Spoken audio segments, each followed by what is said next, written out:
Bismillahirrahmanirrahim. Assalamualaikum warahmatullahi wabarakatuh. Apa kabar adik-adik semua? Mudah-mudahan kalian sehat ya dan tetap semangat.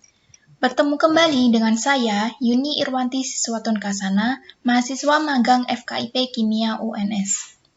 Nah, pada hari ini kita akan melanjutkan materi termokimia mengenai macam-macam perubahan entalpi. Tetapi sebelum masuk ke materi, kita akan mereview materi minggu kemarin, ya. Kita telah mempelajari mengenai apa itu termokimia. Termokimia itu termo yang berarti suhu, panas, dan kalor, dan juga kimia yang mengenai reaksi-reaksi kimia. Jadi, kita akan membahas mengenai hubungan antara kalor atau energi panas dengan reaksi kimia, atau proses yang berhubungan dengan kimia, gitu ya. Nah, untuk contohnya bisa dilihat dalam gambar di samping ini. Oke, masih pada ingat ya? Selanjutnya telah mempelajari mengenai lingkungan dan sistem, di mana sistem sendiri itu dibagi menjadi 3, yaitu sistem terbuka, tertutup, dan terisolasi. Oke, selanjutnya adalah sistem dan lingkungan.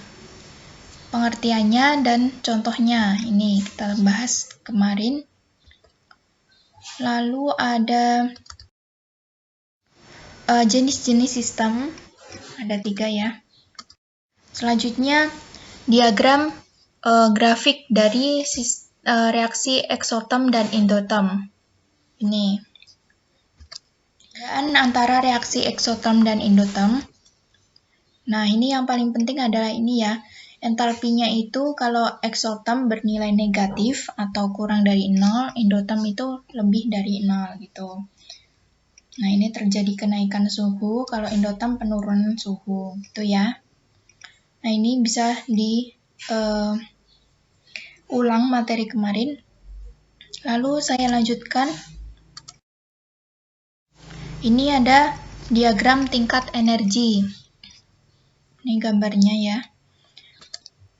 Untuk pembahasan hari ini yaitu entalpi. Kemarin telah disinggung sedikit ya mengenai entalpi, di mana entalpi ini simbolnya itu adalah H besar. Dan entalpi ini berasal dari kata Yunani yang berarti kandungan energi pada suatu benda. Lanjut. Untuk definisi yang lain yaitu besaran fisis yang nilainya dipengaruhi oleh jumlah dan wujud zat, serta dipengaruhi oleh lingkungan berupa suhu dan tekanan. Nah, kenapa di sini ada suatu ember yang berisi air? Nah, ini sangat berhubungan dengan entalpi. Nah, entalpi dalam suatu reaksi ini kita tidak mengetahui berapa kadarnya atau berapa besarannya dalam suatu reaksi. Nah, sama seperti air yang ada di dalam ember ini. Kita tidak mengetahui berapa jumlah volume air yang ada di ember. Tetapi, apabila dalam ember ini ditambahkan 1 gayung air lagi, maka kita tahu perubahan volume dalam air yang ada di ember ini. Jadi sama seperti entalpi ya. Kita tidak tahu entalpi dalam suatu reaksi, tetapi kita tahu perubahan entalpi dalam suatu reaksi, di mana disimbolkan dengan delta H, yang rumusnya itu H produk dikurangi H reaktan. Di mana produk ini adalah hasil dari reaksi dan reaktan ini adalah suatu pereaksi, gitu ya. Atau bisa kita sebut dengan H akhir dikurangi dengan H awal. Oke, lanjut. Selanjutnya ada macam-macam perubahan entalpi atau delta H. Ada 5 entalpi, yaitu entalpi HF atau formation, di mana adalah perubahan entalpi pembentukan standar. Yang kedua adalah entalpi penguraian standar atau delta HD, dissociation ya artinya. Nah, selanjutnya adalah delta HC atau combustion, perubahan entalpi pembakaran standar. Selanjutnya adalah delta HS, perubahan entalpi pelarutan standar, dan delta HN, perubahan entalpi netralisasi. Nah, pembahasan selanjutnya adalah delta HF, di mana perubahan entalpi pembentukan standar. Nah, untuk pengertiannya itu, perubahan entalpi yang diperlukan atau dilepaskan pada pembentukan 1 mol senyawa dari unsur-unsurnya dalam keadaan standar. Nah, untuk trik asiknya di sini, itu yang perlu kita ingat itu adalah dibentuk dari unsur-unsurnya gitu ya.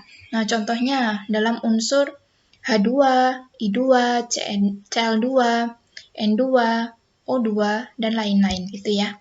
Nah, contohnya dalam persamaan reaksi berikut. Misalnya kita mempunyai suatu molekul air ya, atau H2O, ini dibentuk dari unsur-unsurnya yang terdiri dari H2 dalam bentuk gas plus O2 dalam bentuk gas juga.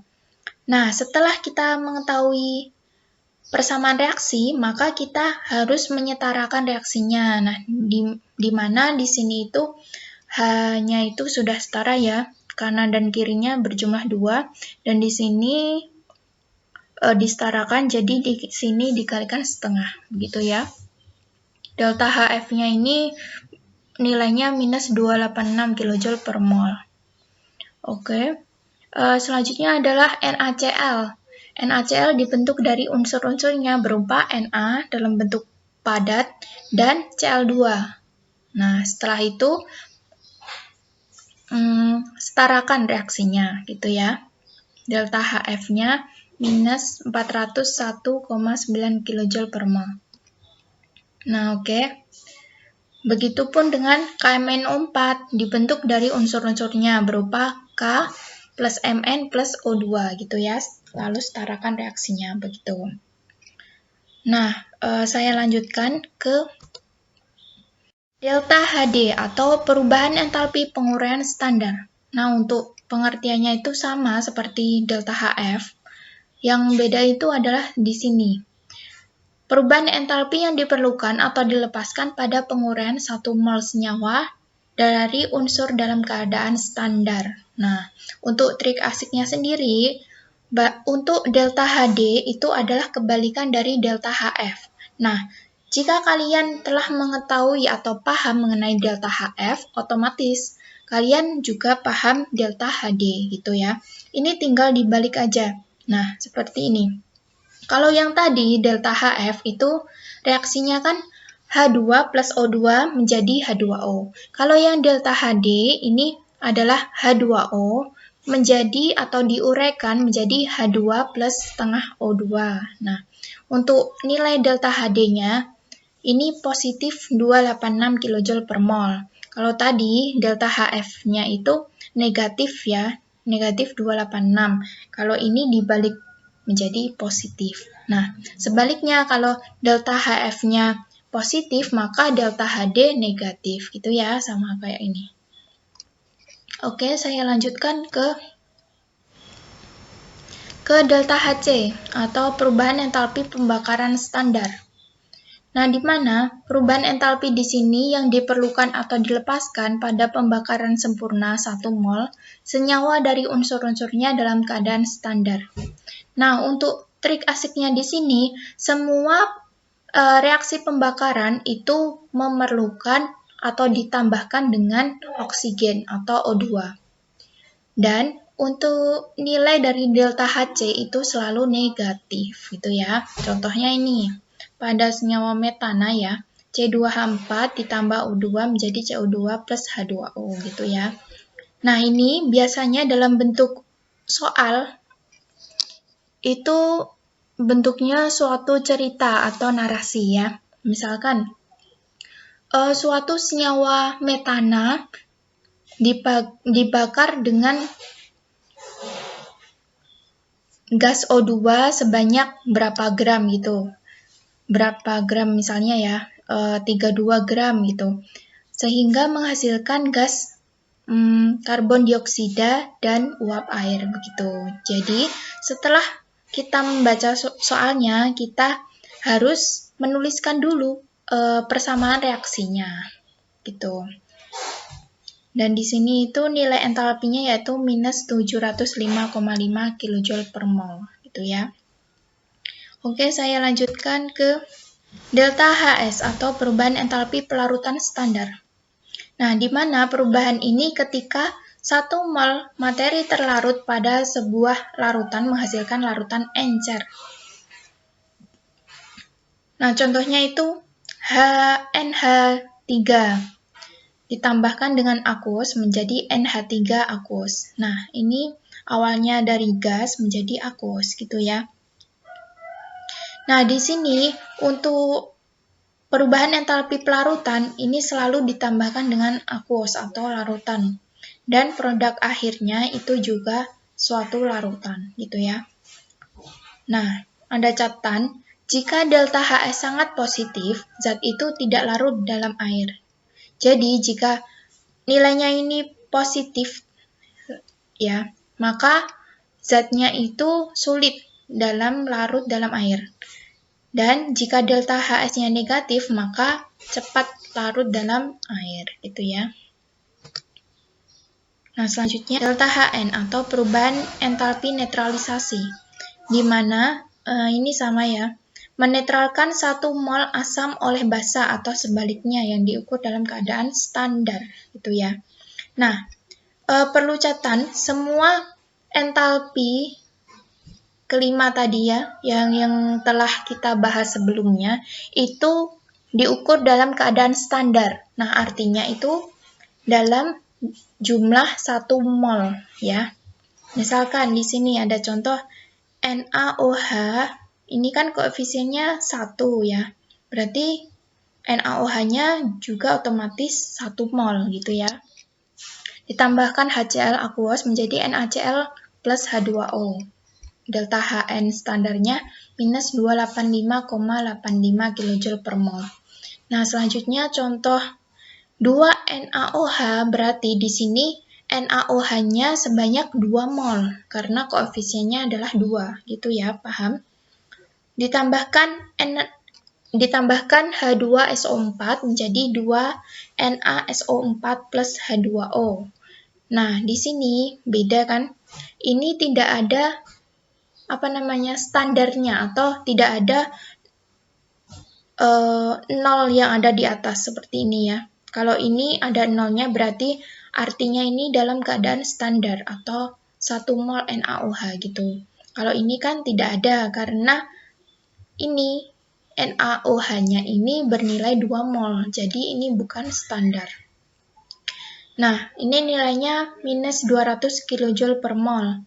Jadi, kita bisa menghitungnya 1 mol NaOH ini, rumusnya itu entalpi dibagi dengan koefisiennya. Nah, di sini entalpinya minus 200 kJ per mol dibagi dengan koefisien dari NaOH 2 sama dengan minus 100 kJ per mol. Jadi, jika di soal itu menanyakan ada soal seperti ini dan ditanyakan dengan berapa entalpi standar dari NaOH, jadi cara menghitungnya itu seperti ini. Selanjutnya, berapa jumlah entalpi H2SO4? Nah, ini karena H2SO4 ini 1 mol ya, koefisiennya 1, maka ini tetap yaitu minus 200 kJ per mol. Begitu ya. Selesai pembahasan kita hari ini. Jika ada yang masih dibingungkan atau kurang jelas, silahkan bertanya melalui GC ataupun WA ya. Oke. Sekian dari video pertama ini, kita akan melanjutkan ke video yang kedua ya, berupa latihan soal dan pembahasan. Oke, terima kasih. Wassalamualaikum warahmatullahi wabarakatuh.